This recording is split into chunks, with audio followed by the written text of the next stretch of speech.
Assalamualaikum warahmatullahi wabarakatuh.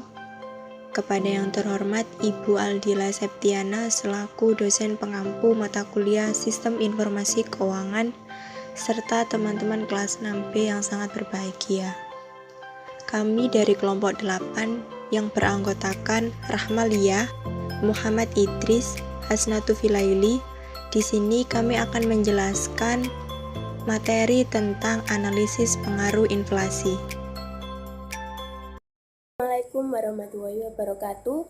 Saya Rahmalia NIM 1807211000067. Di sini saya akan menjelaskan mengenai terminologi akuntansi inflasi. Sebelum kita mengetahui apa itu terminologi akuntansi inflasi, alangkah baiknya kita mengetahui apakah inflasi itu. Jadi inflasi itu adalah kenaikan harga secara terus-menerus secara umum. Nah, inflasi ini kebaikan dari deflasi. Deflasi yakni penurunan harga secara terus-menerus. Akuntansi inflasi merupakan proses akuntansi untuk menghasilkan informasi yang telah memperhitungkan tingkat perubahan harga. Penyajian informasi keuangan berkaitan dengan adanya perubahan harga karena kondisi inflasi ada beberapa konsep yang dapat diterapkan, yaitu yang pertama adalah konsep akuntansi biaya berlaku atau current cost accounting. Konsep ini mempertahankan satuan pengukuran tetapi menyimpang dari model harga perolehan historis. Kemudian yang kedua adalah konsep akuntansi tingkat harga umum atau general price level. Konsep ini merupakan satuan pengukuran tetapi mempertahankan model pelaporan atas dasar harga perolehan historis. Menurut Naim, pengertian akuntansi inflasi adalah suatu proses data akuntansi untuk menghasilkan informasi yang memperhitungkan perubahan-perubahan tingkat perubahan harga, sehingga informasi yang menunjukkan ukuran satuan mata uang dengan tingkat harga yang berlaku. Akuntansi inflasi merupakan suatu metode untuk mengoreksi dengan menyatakan kembali sepenuhnya laporan keuangan berdasarkan harga perolehan historis ke dalam suatu cara yang mencerminkan perubahan daya beli mata uang yang diukur dengan menggunakan angka indeks. Selanjutnya saya akan menjelaskan mengenai tujuan dan manfaat akuntansi inflasi. Yang pertama kita akan membahas tujuan akuntansi inflasi, yakni untuk mengukur kinerja suatu perusahaan dan memungkinkan setiap orang yang tertarik untuk mengukur jumlah, waktu, dan kemungkinan arus kas masa depan. Kemudian yang kedua saya akan menjelaskan mengenai manfaat akuntansi inflasi. Yang pertama, dapat menciptakan manajemen modal kerja yang lebih efektif. Kemudian yang kedua, menghasilkan analisa profitabilitas produksi lebih realistis. Yang ketiga, memberikan perhatian yang lebih besar pada harga uang yang lebih besar. Kemudian yang keempat, memanajemen aktiva tetap yang lebih baik. Kemudian yang kelima adalah penentuan harga yang lebih baik, dan yang keenam, peningkatan kemampuan penaksiran kas dan tingkat pajak dan dividen yang dibayar secara efektif. Selanjutnya, metode pengklasifikasian keputusan. Berkaitan dengan kondisi inflasi dalam rangka pengambilan keputusan yang tepat dan akurat, keputusan yang diambil oleh seseorang manajemen memiliki tipe yang berbeda sesuai dengan kondisi dan situasi yang ada. Adapun metode pengklasifikasian keputusan menurut Handoko yaitu sebagai berikut. Yang pertama, keputusan yang diprogram, di mana keputusan yang diprogram ini adalah keputusan yang dibuat menurut kebiasaan, aturan, atau prosedur. Keputusan ini rutin berulang-ulang. Kemudian, keputusan yang tidak diprogram, di mana keputusan yang berkenaan dengan masalah-masalah khusus, khas, atau tidak biasa. Selanjutnya saya akan menjelaskan mengenai price level accounting, di mana price level accounting ini merupakan metode yang digunakan untuk membantu manajemen mempunyai pemahaman yang lebih baik mengenai bagaimana perusahaan berkembang dalam hubungannya dengan perkembangan inflasi. Meskipun demikian, perlu diketahui bahwa penyajian laporan atas dasar tingkat harga umum tidaklah mempunyai hubungan dengan nilai ganti atau replacement cost. Metode tersebut tidak memberikan jaminan bahwa perusahaan akan mampu mengganti aktiva pada harga yang terpengaruh inflasi yang telah menyusut habis dengan aktiva lain yang mempunyai kapasitas yang sama. Price level accounting menggunakan tingkat inflasi sebagai deflator dengan memilih indeks harga satu tahun sebagai titik tolaknya, dinyatakan sebagai 100. Kemudian laporan-laporan keuangan yang telah disesuaikan dengan price level atau tingkat inflasi tidaklah terpisah dari historical cost. Titik tolaknya adalah tetap historical cost. Metode ini mencoba mengukur laba dalam bentuk satuan moneter yang umum atau common monetary unit. Untuk memperoleh satuan moneter yang umum, suatu faktor konversi haruslah dipergunakan. Untuk maksud-maksud laporan keuangan yang disesuaikan dengan tingkat inflasi, rekening-rekening dalam neraca diklasifikasikan yaitu sebagai berikut. Yang pertama adalah rekening moneter, di mana rekening moneter ini meliputi kas, piutang, wesel, investasi pada sekuritas yang dipegang sampai dengan jatuh tempo. Rekening ini menunjukkan daya beli sekarang yang tetap atau kewajiban yang tetap untuk membayar sejumlah rupiah dan karenanya tidak perlu disesuaikan atau tidak perlu dikonversikan. Yang kedua adalah rekening non-moneter, di mana rekening non-moneter ini meliputi semua rekening lain di neraca persediaan, aktiva tetap, aktiva tak berwujud, modal sendiri. Rekening ini harus dikonversikan ke dalam nilai rupiah sekarang. Assalamualaikum warahmatullahi wabarakatuh. Saya Asnatu Filaili, NIM 204. Di sini saya sebagai pemateri kedua akan menjelaskan tentang Current Cost Accounting atau CCA. CCA ini merupakan biaya yang diperlukan untuk mengganti aset pada periode berjalan. Konsep ini digunakan untuk menghasilkan laporan keuangan yang sebanding di beberapa periode pelaporan. CCA ini mengacu pada pendekatan yang memiliki nilai aset dengan nilai pasar wajar daripada biaya historis. Dalam prakteknya, biaya saat ini dapat ditentukan dengan beberapa cara, termasuk menerapkan indeks harga tertentu terhadap nilai buku aset. Pencatatan pelaporan transaksi dengan biaya historis merupakan salah satu prinsip akuntansi profesi yang telah lama ada. Namun, pendekatan ini bukan tanpa kritikan, terutama ketika ekonomi mengalami inflasi 2 digit atau perbaikan proses yang menghasilkan penurunan harga yang relatif cepat.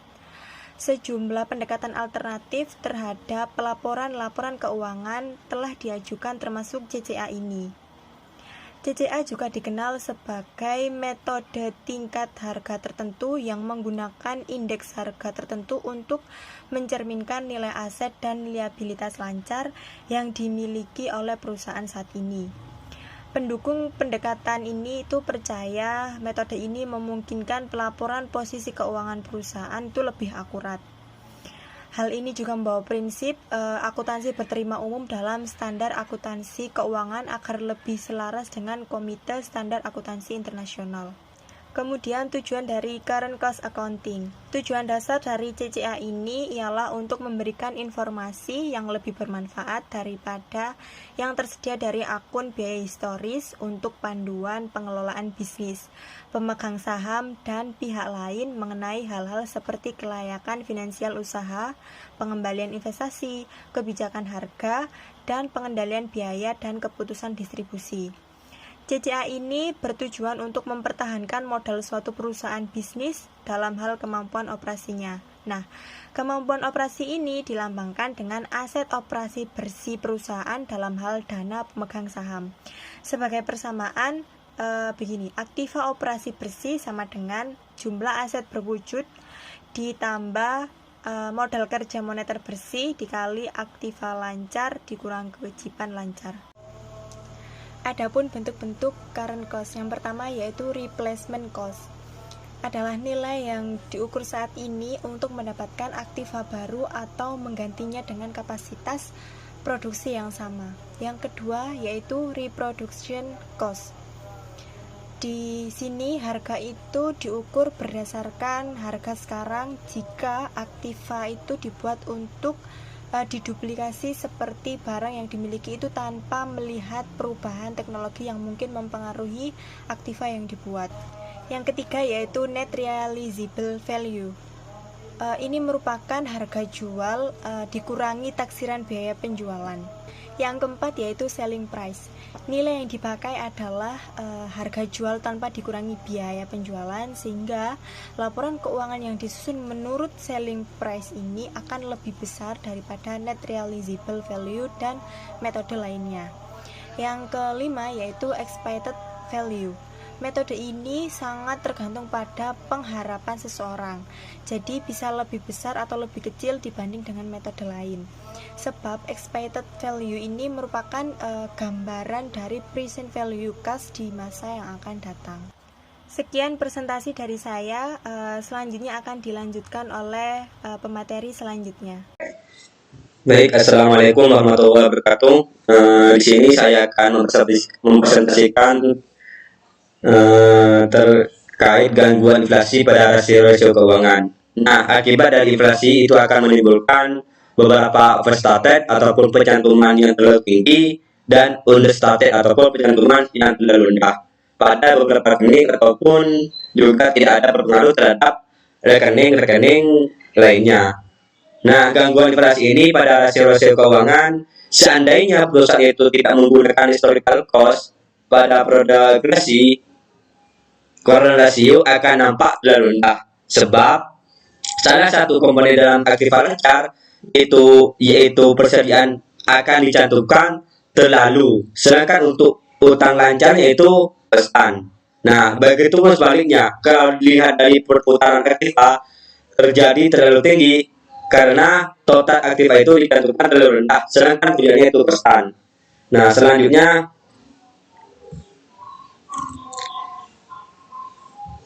ketika inflasi dalam kondisi tidak stabil dan tidak terkendali juga dapat mempengaruhi kinerja suatu perusahaan sendiri, yaitu diantaranya satu, perusahaan itu cenderung sulit untuk memiliki peluang serta manfaat peluang secara optimal karena kondisi perkiraan di luar rencana bisnis. Dan kedua yaitu perusahaan jika melaksanakan pekerjaan membutuhkan dana cadangan yang mencukupi guna untuk menghadapi tekanan inflasi yang belum bisa diprediksi kondisinya di masa yang akan datang.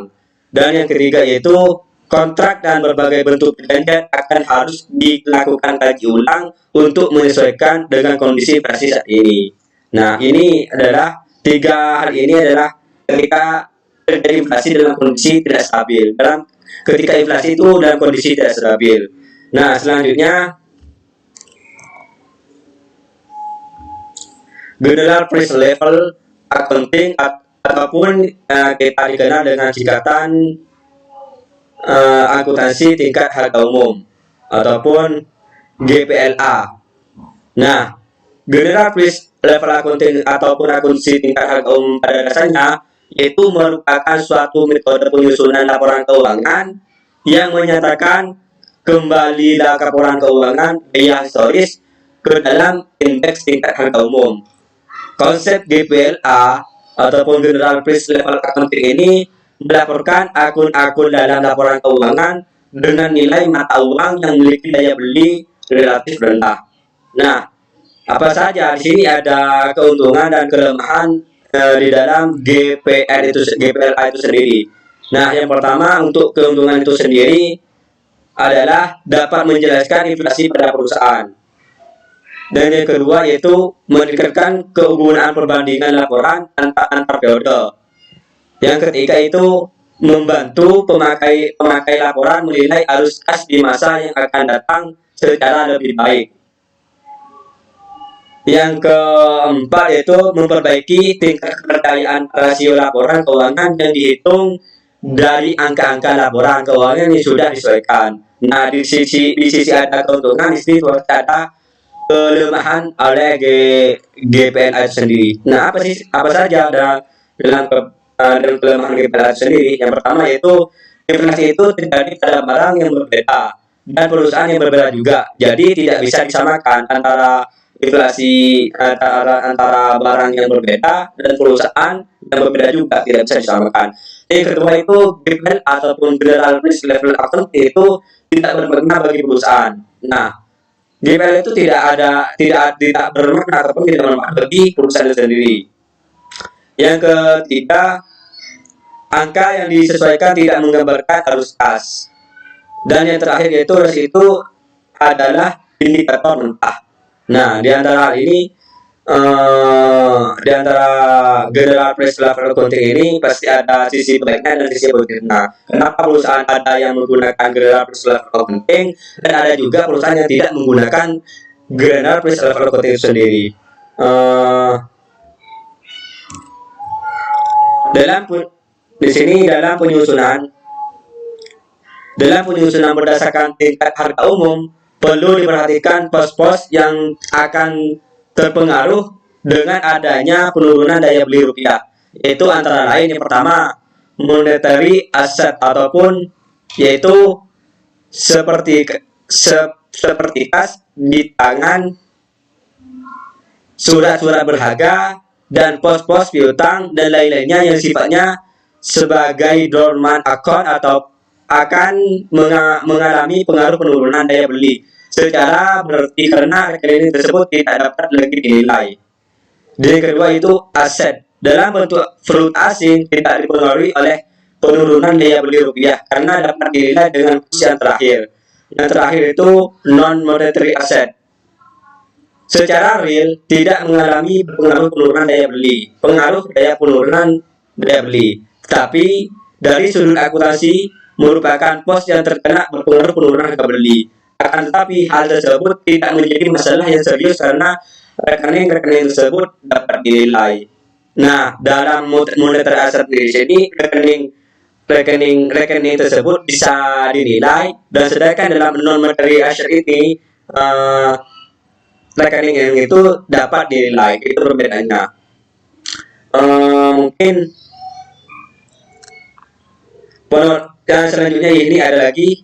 Selanjutnya di sini adalah penolakan terhadap General Risk Level Accounting didasarkan pada beberapa argumentasi berikut ini. Yang pertama itu kebanyakan studi empiris mengindikasikan bahwa referensi dari informasi tingkat harga umum juga lemah atau dengan kata lain tidak dapat diterima. Penelitian-penelitian selanjutnya diharapkan lebih dapat memberikan jaminan sebelum adanya kesimpulan yang dapat dicapai sehubungan dengan tingkat referensi informasi tingkat harga umum dan kemampuan untuk menginterpretasikan hal tersebut secara penuh.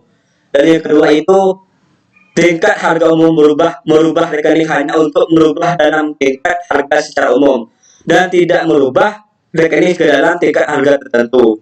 Jadi penanganan laba dan rugi untuk aset-aset non moneter tidak diakui, dan para pengguna data yang disesuaikan pada tingkat harga umum mungkin mempercayai bahwa perubahan nilai-nilai telah berkorespondensi dengan nilai-nilai saat ini. Selanjutnya, pengaruh ataupun akibat adanya inflasi akan berbeda dalam berbagai perusahaan. Perusahaan-perusahaan yang intensif modal akan lebih dipengaruhi oleh inflasi dibandingkan dengan perusahaan-perusahaan yang dipenuhi dengan aset-aset jangka pendek. Selanjutnya, biaya-biaya diimplementasikan lebih besar dari nilai pokoknya dalam General Risk Level Accounting dibandingkan benefitnya. Mungkin hanya ini yang kami dapat sampaikan. Kurang lebihnya mohon maaf. Apabila ada salah kata itu murni dari saya pribadi, dan apabila ada kebenaran itu murni dari Allah SWT. Mungkin hanya ini yang dapat kami sampaikan. Dan nantinya apabila ada teman-teman kurang paham atau kurang mengerti, bisa ditanyakan di sesi berikutnya. Mungkin hanya ini yang dapat kami sampaikan. Kurang lebihnya mohon maaf. Wabillahi taufiq wal hidayah. Wassalamualaikum warahmatullahi wabarakatuh.